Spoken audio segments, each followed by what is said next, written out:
CG school के 9th class के प्यारे विद्यार्थियों, हम पाठ पढ़ रहे थे पद्यखंड का 14वां लेसन चंद्रघना से लौटती बेर।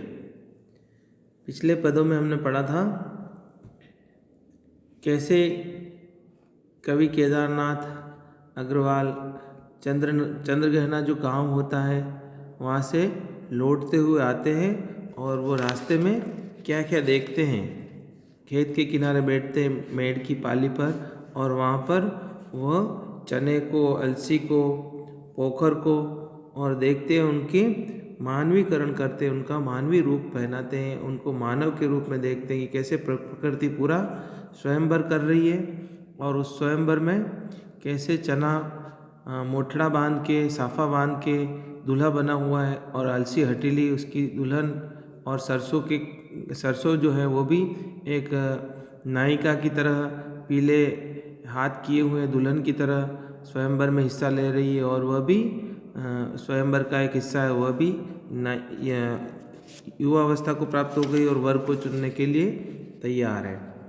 और इसके पदों को हमने अच्छे से समझा था और उसके पदों के अर्थ भी आपने कर लिए होंगे। यहाँ तक भी हमने पढ़ लिया था। इस विजन में दूर व्यापारिक नगर से, इस पूरे विजन में, इस पूरे निर्जन स्थान में व्यापारिक नगर जो व्यापार करने वाला नगर होता है, क्योंकि मैंने पहले बताया था कि नगर को एक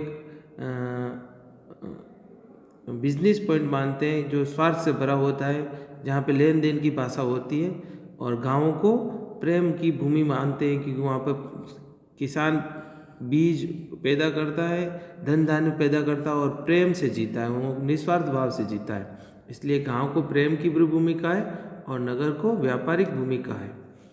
पैरों के तले है पोखर, और उसी खेत के पैरों के नीचे, पैरों के तले यानी नीचे की ओर ये पोखर है, ये तालाब है। और तालाब में क्या क्या हो रहा है देख लो। ये ऊपर जो आसमान है एकदम से दिख रहा है, पेड़ पौधे एकदम से नीला पानी है, ये बतख है, ये यहाँ पर पूरा प्राकृतिक वातावरण है। ये हमने उठ रही इसमें लहरियाँ उठ रही हैं, जैसे स्वयंवर में बैठे हुए लोगों के प्रेम की लहरियाँ उठती, उसी तरह इस पोखर को भी प्रकृति के वातावरण में ये भी प्रेम से भरा हुआ है। नील तल में उगी है घास पूरी उठ रही लहरियाँ, और नीले तल में शुद्ध हृदय में, नीला तल यानी जो पानी का जो इतना शुद्धिकरण है वहाँ पर प्राकृतिक रूप से इतना शुद्ध है जैसे हमारा दिल निर्मल है। तो इस स्वयंवर में प्रकृति में मतलब दूल्हा दुल्हन और सभी प्रकृति के आए हुए लोगों का दिल साफ है, कहने का मतलब ये है। और इस तरह से इस भावों को समझाया है कि जैसे ये प्रकृति के पोखर का भी एकदम से पानी निर्मल है और उसके नीचे जो क्या है, गहरे में क्या है, नीली घास है, वो भी दिख रही है। यानी सब लोगों के दिल में भी सफाई है और सब प्रेम से भरे हुए हैं। यहाँ तक हमने पढ़ लिया। अब इसके आगे का जो पद है वो हम और समझते हैं।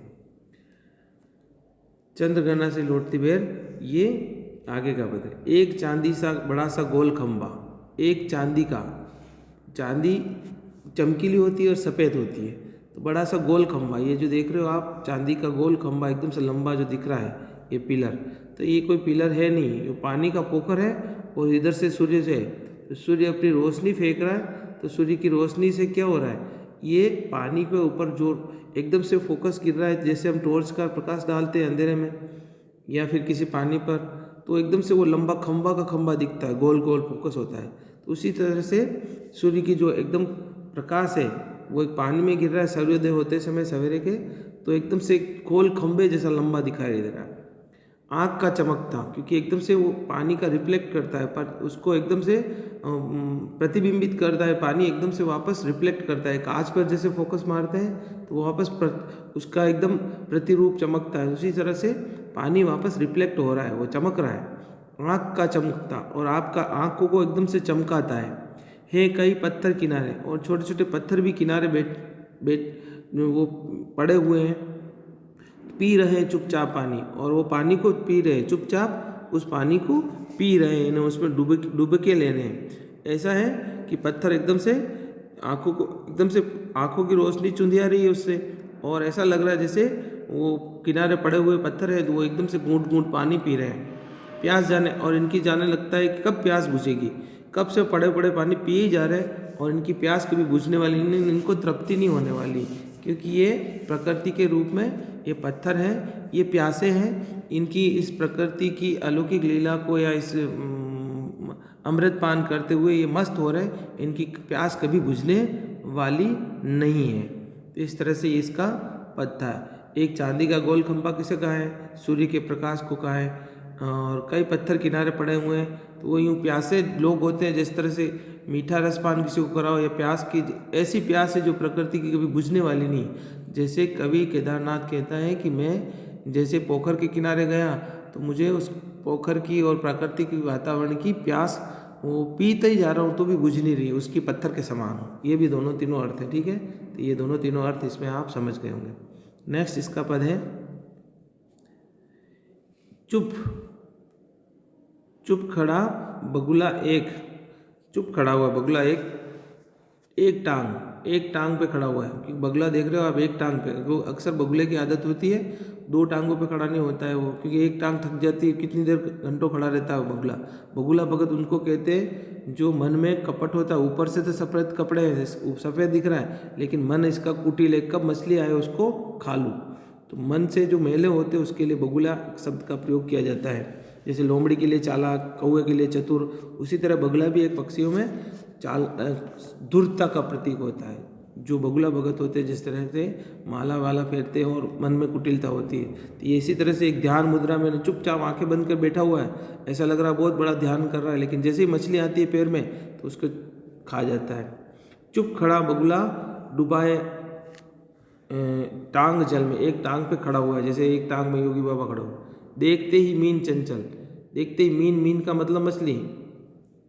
मीन मछली होते हैं, तो उसको जैसे ही मीन पैरों में घूमती है एकदम चंचल, यानी मछली आती है और चली जाती है, एकदम चंचल होती है, तो उसको देखते ही वो एकदम से झपट पड़ता है। ध्यान निद्रा त्यागता है, और ध्यान की जो निद्रा है वो एकदम त्याग देता है, क्योंकि वो इसी के ध्यान में डूबा हुआ, कब मछली आए, कब पास में एकदम से हरकत करे, और झपटा मार के उसको चट दबाकर चोंच में, चट यानी जल्दी से चोंच में दबा देता है और नीले गले में डालता है। उसका जो नीला नीला गला है उसमें डाल देता है, यानी जल्दी से मछली को देखते ही वह चट करके खा जाता है। ये पूरा प्राकृतिक वातावरण है, और ये कवि केदारनाथ अग्रवाल इस पानी के पोखर में खेतों को ये सब देख के, उनकी गतिविधियों को देख कर, प्राकृतिक हलचल को, पक्षियों को, पेड़ पौधों को, सूर्य को, ये सब देखकर बड़ा आह्लादित होते हैं, बड़े मस्त होते हैं, क्योंकि ये प्रकृति का वातावरण का पूरा मानवीकरण के साथ उसमें भावनात्मक संबंध भी उन्होंने जोड़ लिया है।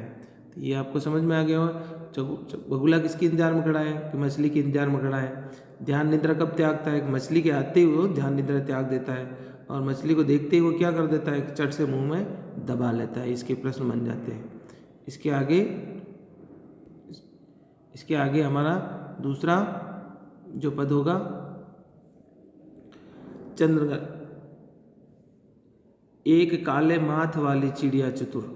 ये देखते हो आप, काले काले माथे वाली ये चिड़िया होती है, छोटी छोटी सी चिड़िया। तो ये आप नदी के किनारे भी होते हैं, पोखर जो तालाब होता है उसके छोटी छोटी झीलें होते हैं, उसमें ये पक्षी अधिकतर दिखाई देता है। पानी के ऊपर एकदम बैलेंस बिठाकर ऊपर ऊपर ऊपर एकदम उड़ता रहता है। थोड़ी थोड़ी देर यहीं कहीं एक ही जगह रहता है, और जैसे ही कोई मछली हल्की दिखती है तो एकदम से तुरंत जाता है, भड़क एकदम से छपाक दे के अंदर जाता है, और यहीं से पानी मछली को पकड़कर फिर उड़ जाता है। तो इस तरह से ये एक काले माथ वाली चतुर चिड़िया, एक काले माथे वाली, माथ यानी माथे वाली, सिर वाली, चतुर यानी चालाक चिड़िया, श्वेत पंखों, श्वेत यानी उसके सफ़ेद सफ़ेद पंख, श्वेत यानी सफ़ेद, श्वेत पंखों के झपट्टे मार फौरन, झपाटा जल्दी से, फौरन यानी जल्दी से, इंग्लिश वर्ड, तो फौरन जल्दी से सफ़ेद पंखों वाली चिड़िया जाती है और क्या करती?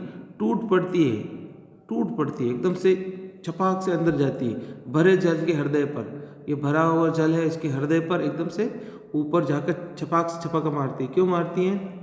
एक उजली चटुल मछली, एक उजली सी, क्योंकि मछलियाँ कभी कभी पानी के गहरे तल पे तो तैरती है, कभी कभी पानी के ऊपर भी आती है, और थोड़ी थोड़ी वो उछल कूद करती है।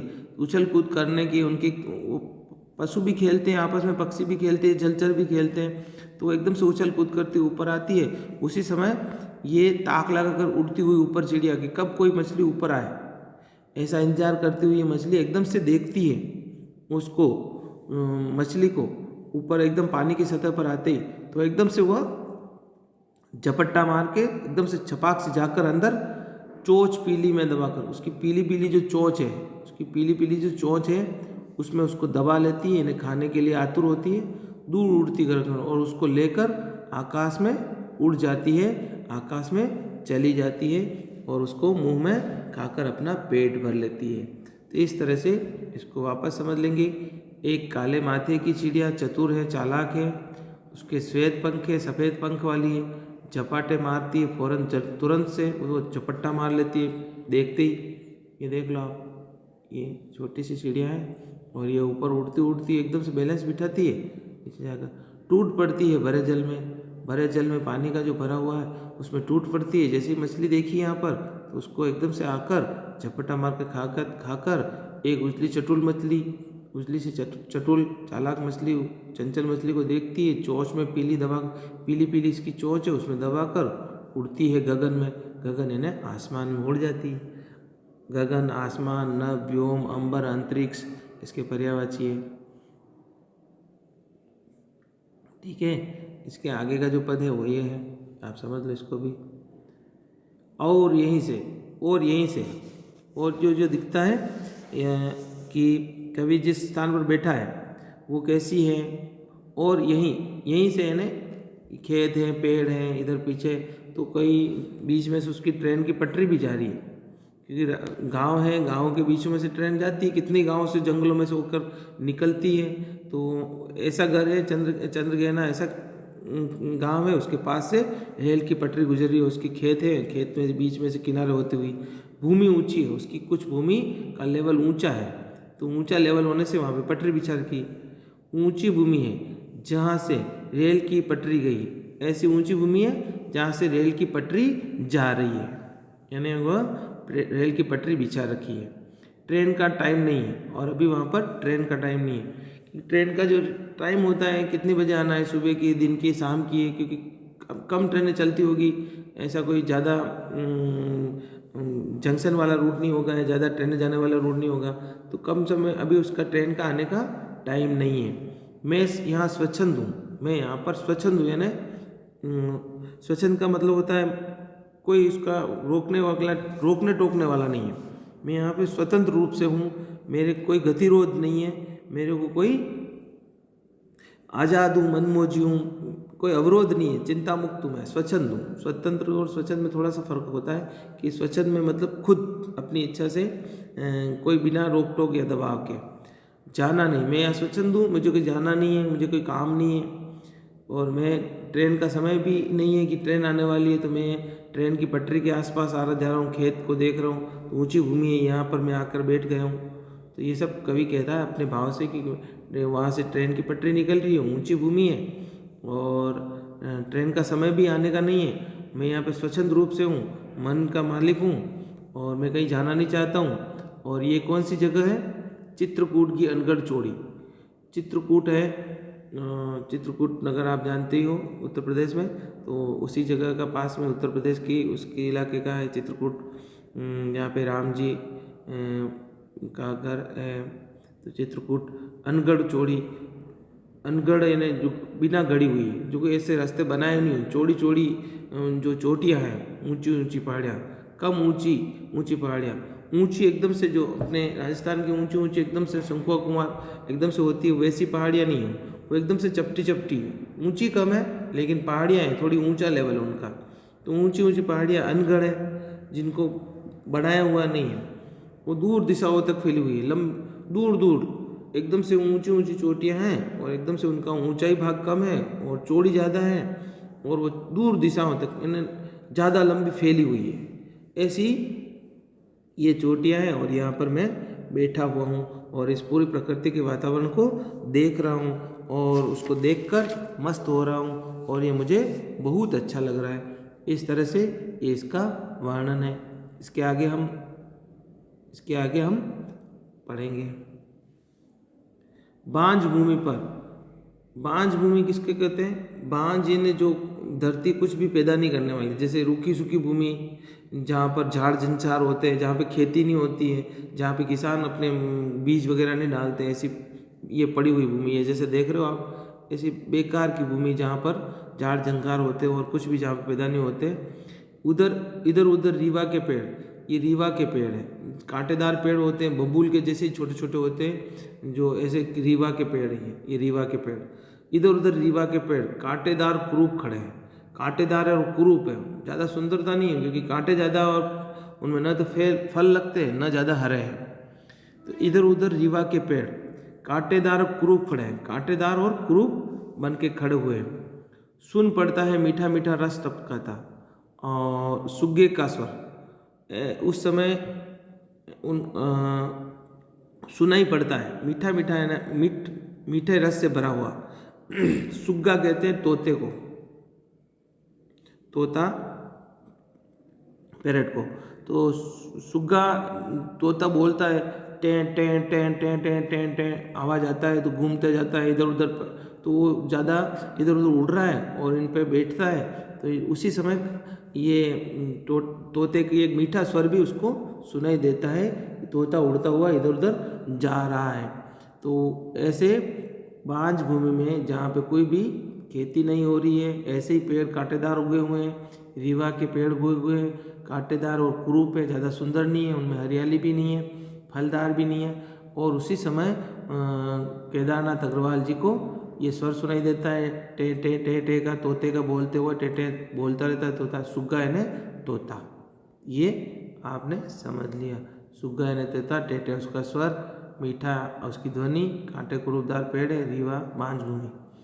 सुन पड़ता है मनस्तिष्क हृदय चीरता, उठता गिरता सारस का स्वर, टेरंटो टेरंटो सुन पड़ता है। और उसी समय ये पूरा प्राकृतिक वातावरण अलग अलग प्रकृति से भरे हुए नज़ारों में जहाँ जिधर देखता है, तो एक तरफ तो क्या दिखता है उसको, चना दिखता है, अलसी दिखती है, सरसों के खेत दिखते हैं, एक तरफ पोखर दिखता है, एक तरफ सूर्य का प्रकाश दिखता है, और एक तरफ सूर्य के प्रकाश को खंभा जैसा दिखता है, एक तरफ पानी में बगुला खड़ा दिखता है, पानू के बगुले के खड़े हुए के ध्यान मुद्रा देखता है, और एक तरफ खेत में खेती नहीं हो रही, भूमि सुनसान पड़ी हुई, उधर कांटेदार पेड़ देखता है, और एक तोता उड़ता देखता है तो उसका स्वर आता है। और इसी तरह से कवि को प्रकृति के वातावरण में अनेक रंगों से भरी हुई, अनेक पशु पक्षियों से भरी हुई देखता है। उसमें से देखता है वनस्थली, सुनी जो वनस्थली है, सुनसान जो वनस्थली है ना, वन की जगह है, उसमें एक हृदय चीरता, दिल को चीरता हुआ एक आवाज़ आती है। धीरे धीरे से अलग अलग तरह की आवाज़, जिधर हमारा माइंड जाता है, जिधर हम किसी आवाज़ को, ध्वनि को कंसंट्रेट होकर सुनते हैं, तो एकदम से हमारे को दिल को लगती है। हृदय चीरता, उठता गिरता सारस का स्वर, उठता और गिरता है, वापस आता है वापस जाता है, क्योंकि सारस का स्वर जो होता है वो टें टो ऐसे बोलते रहते हैं। तो सारस पानी में डुबकी लेते हैं, इधर जाते हैं उधर जाते हैं, तो उठता गिरता सारस का स्वर, सारस का जो स्वर है वो दूर तक एकदम से धीरे धीरे आता है और उसको सुनाई देता है, टें टो ऐसे आवाज़ आती है। तो ये भी है इसकी बात। इसके आगे का जो अंतिम पद है वो भी पढ़ लेते हैं। मन होता है, कवि केदारनाथ का मन होता है कि उड़ जाऊं उन पक्षियों के, ये सारस के दो सारस बैठे हुए हैं, पानी का सूर्योदय का समय है और ये पानी है, पानी के किनारे ये प्रेम लाभ कर रहे हैं। तो मन होता है, कवि का इच्छा होती है कि मैं भी उड़ जाऊं इन सारस की तरह, पर फैलाए सारस के संग। ये सारस उड़ते जा रहे हैं, कुछ प्रेम की अटखेलियाँ कर रहे हैं, तो वहाँ जुगल जोड़ी रहती है। जुगल जोड़ी दोनों नर और मादा का जो युगल रूप होता है उसको जुगल जोड़ी कहते हैं। तो मेरे भी इच्छा होती है इन सारस को जोड़ों के साथ में मैं भी पंख फैलाए, पर फैलाए यानी पर यानी पंख फैलाकर मैं भी इनके साथ उड़ जाऊं हरे खेत में, हरे हरे खेत में, और सच्ची प्रेम कहानी सुन लूं। कि कवि केदारनाथ की मर्जी होती कि मैं भी सारस बन जाऊं और इन प्रेमी युगल जो खेत के किनारे, पोखर के किनारे उड़ रहे हैं, तो उनके साथ बीच में जाकर मैं भी उनकी प्रेम कहानी सुन लूं, चुपके चुपके से मैं भी उनके प्रेम संबंध को सुनूं कि वो आपस में क्या बात कर रहे हैं। तो ऐसे कवि के पूरे मनोभाव हैं कि कवि का मन होता है मैं उड़ के जाऊं सारस की तरफ, सारस के पर है, सारस के पंख फिर फैला के मैं भी उड़ूं, और वो जुगल जोड़ी जो बैठी हुई है, दोनों युगल नर और मादा की जोड़ा सारस का, उनका बीच पे जाकर मैं भी बैठ जाऊं और उनकी प्रेम कहानी को सुनूं चुप्पे चुप्पे ने चुपके चुपके से।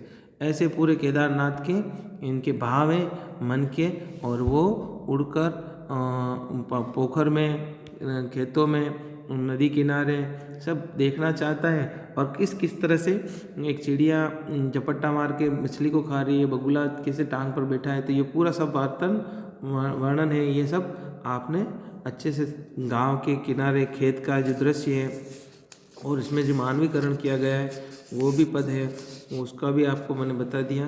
तो ये सब बताया है, इसको ध्यान से सुने। तो ये 7 जो क्वेश्चन है इसमें हरा ठींगना, कवि ने मानवीकरण कहाँ कहाँ किया, तो कवि ने मानवीकरण कहाँ कहाँ किया वो भी मैं बता देता हूँ। क्वेश्चन आंसर बाद में देख लेते हैं, तो इसका भी आपको सब समझ में आ गया। अब इसके जो क्वेश्चन आंसर है वो भी इसके साथ ही समझ लो, जो मैं बोल के समझा देता हूँ, और फिर आप लिख लेना। तो फर्स्ट क्वेश्चन है, इस विजन में अधिक है पंक्तियों में नगरीय संस्कृति के प्रति कवि का क्या आक्रोश है। तो उपयुक्त पंक्तियों में कवि ने नगरीय संस्कृति को व्यावसायिकता का बताया, स्वार्थ से भरा हुआ बताया। उनके अनुसार नगर के लोग व्यापार को महत्व देते हैं, देने लेने की भाषा समझते हैं। व्यापारिक मनोवृत्ति वाले व्यक्ति हर वस्तु को लाभ हानि की तुला में देखते हैं, तराजू में तोलते हैं। वे प्रेम और सौंदर्य से बहुत दूर हैं, वे प्रकृति से भी कटे हुए हैं। कवि इसे नगरीय संस्कृति का दुर्भाग्य कहता है, कि नगर के लोग का ये दुर्भाग्य कि वो प्रेम से भरे हुए नहीं है और लेन देन की भाषा या स्वार्थ से भरे हुए थे। ठीक है, ये इसका आंसर है। क्वेश्चन नंबर 2 है, सरसों को सयानी कहकर कवि का क्या कहना चाहता है। तो सरसों को सयानी कहकर कवि यह कहना चाहता है कि अब उसकी फसल पककर तैयार हो चुकी है, पीले पीले फूल आ गए, यानी उसका पूरा विकास हो गया है, वह युवा अवस्था को प्राप्त हो गई। सयानी का मतलब समझदार या युवा अवस्था को प्राप्त होना, विकास पूरा हो जाना। तीसरा क्वेश्चन है, अलसी के मनोभावों का वर्णन कीजिए। अलसी अल्हड़ नायिका है, अलसी यानी हटीली बोला है ना उसको, तो उसकी कमर लचीली है, देह पतली है, स्वभाव से हटीली है, उसने अपने शीश पर नीले फूल धारण कर रखे हैं, मानो वो अपने प्रेम का खुला निमंत्रण दे रही है, जो भी उसको छुएगा, उसके फूलों को छुएगा, उसको अपना लेगी। तो ये अलसी के मनोभाव ये थे, मैंने पहले भी बताया, ये पे वापस बता रहा हूँ। क्वेश्चन नंबर 4 है, अलसी के लिए हटीली विशेषण शब्द का क्यों प्रयोग किया गया है। हटीली का मतलब हठपूर्वक, हटीली का मतलब ये होता है जब किसी अपने मित्र का कोई प्रोग्राम कार्यक्रम होता है तो हठपूर्वक चले जाते हैं, नहीं मेरे दोस्त का काम। उसी तरह से वो खेत में भी हठपूर्वक आके खड़ी हो गई। बीज तो चने के वो हैं और बीच में ही अलसी आकर खड़ी हो गई, इसलिए हटीली बोला है। अलसी के लिए हटीली विशेषण का प्रयोग 2 कारणों से किया है। एक तो वह अपने देह के कारण बार बार झूमती है, झुकती है, फिर खड़ी हो जाती है, तो हटीली है। और वह चने के खेत में हठपूर्वक अपने आप उग गई, उसको किसी ने उगाया नहीं है, अपने आप उग गई। कितने बीज ऐसे होते हैं उड़ते हुए आते हैं और उग जाते हैं, तो हटीली इसलिए हठपूर्वक उग गई है। ठीक है। क्वेश्चन नंबर 5, चांदी का बड़ा सा गोल खंभा में कवि ने किस सूक्ष्म कल्पना का आभास मिलता है। तो चांदी का गोल खंभा अभी भी मैंने समझाया आपको, पोखर के या जलाशय के या तालाब के जल में सूर्य की किरणें सीधी पड़ती हैं, तो ऐसा लगता है जैसे पानी के नीचे चांदी का गोल खंभा खड़ा है। रंग, चमक और रूप की समानता के कारण उस कल्पना में कवि ने सूक्ष्म ज्ञान का आभास हो रहा है कि वह चांदी के खंभे के समान लग रहा है। सूर्य की रोशनी पानी में पड़ने पर चांदी के खंभे के समान दिखाई दे रही, यूँ भी लिख सकते हैं। क्वेश्चन 6, कविता के आधार पर हरे चने का सौंदर्य अपने शब्दों में चित्रित कीजिए। हरा चना आकार में ठींगना है, उत्तर इसका होगा। वह सिरे पर गुलाबी रंग का फूल उगाए हैं, वो फूल ऐसे लग रहा है जैसे सिर पर गुलाबी पगड़ी बांध रखी है। इस प्रकार आज वह दूल्हे के रूप में सजकर तैयार खड़ा है और वह स्वयंवर का एक वर के रूप में बताया गया है। तो ये उसको ये 6 क्वेश्चन का आंसर देना। कवि ने प्रकृति के मानवीकरण कहाँ कहाँ किया है। तो मानवीकरण, हरा ठींगना चढ़ा खड़ा है, मारे बांधे मुरठा शीश पर छोटे गुलाबी फूल का सजकर खड़ा है, एक पद ये है। दूसरा है, पास ही मिलकर उगी है, बीच में अलसी हटीली, देह की पतली कमर की लचीली, इसमें किया है। और सरसों की न पूछो हो गई उसमें सयानी, ये भी मानवीकरण किया है।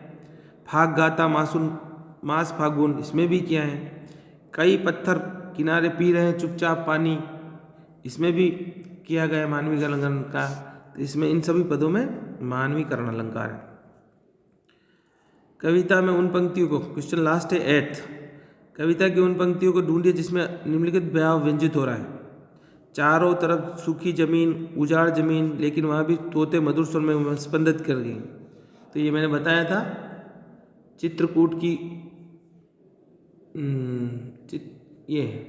चित्रकूट की अंकर पौड़िया कम ऊंची दूर दिशाओं तक फैली हुई है और कांटेदार कुरूप खड़ा हुआ है। ये कांटेदार कुरूप खड़ा है, तो कांटेदार कुरूप खड़ा है, सुनसान मीठा रस टपकाता सुगे का रस टें टें टें टें टें, यहाँ तक ये सब सुनसान जंगल को बताया है। रीवा के कांटे के पेड़ ये सब ठीक है। ये इसका 8th का क्वेश्चन। और 9th का रचना और अभिव्यक्ति करना है आपको। सरसों और सरसों में पूछो, पंक्तिमान खास अंदाज में कहा गया। हम इस प्रकार की शैली का प्रयोग कब और कहाँ करते हैं? तो इस प्रकार की शैली का प्रयोग आश्चर्य, निंदा या आंतरिक भाव को अति दिखाने के लिए किया जाता है, क्योंकि प्राय हम किसी भाव में इतने अधिक अभिभूत हो जाते हैं, कई शब्द उस भाव को व्यक्त नहीं कर पाते। तो हम लाचारी में ये कहते थे उसकी बात ही मत पूछो। जब हम किसी बात को कहते हैं अरे यार मेरा वो तो दोस्त, उसकी बात ही मत पूछो, जब लाजवाब है, कोई ज़्यादा उसके लिए शब्द नहीं इकट्ठे होते, तो ये तो सरसों की बात ही न पूछो, इसके समय ये बात कही गई। काले माथे और सफ़ेद पंखों वाली चिड़िया आपकी दृष्टि में किस प्रकार अभिव्यक्त कर रही प्रतीक है? काले माथे और सफ़ेद पंखों वाली चिड़िया किसी महाधूर्त, महास्वार्थी, आक्रामक, क्रोधी व्यक्तित्व की प्रतीक होती है, क्योंकि वह पहली दृष्टि से शिकार की दृष्टि रखती है, ऊपर उड़ती है और एकदम से झपट्टा मारते ही अपना काम कर जाती है। चिड़िया अपने मुंह में मीन मछली को पकड़ कर ले जाती है। तो ये सफ़ेद वाली चिड़िया को इसका महाधूर्त और स्वार्थी और आक्रामक या उसको इसके लिए बताया गया है। ये आपके क्वेश्चन आंसर थे। ये आपको इसी में से पढ़कर कर लेना और शब्दार्थ कर लेना, और इसके पदों की जो इम्पोर्टेंट पद हैं उनकी व्याख्या कर देना। इम्पोर्टेंट पद PDF में डाल दूंगा, व्याख्या आपको ये करना वो बोल दूंगा, मैंने बहुत डिटेल में समझा दिया। उसकी व्याख्या के पद आपको स्वयं को करना है, क्वेश्चन आंसर्स पर दे दिए। इसी के साथ ये चैप्टर पूरा होता है। एक चैप्टर अब लास्ट वाला बाकी है अपना, वो है गद्य गण का है, और श्याम शरण दुबे उपभोक्तावाद की संस्कृति, वो पाठ आप अगले पढ़ेंगे। जब तक ये सब काम आप कंप्लीट रखें और स्वस्थ रहें, मस्त रहें। धन्यवाद।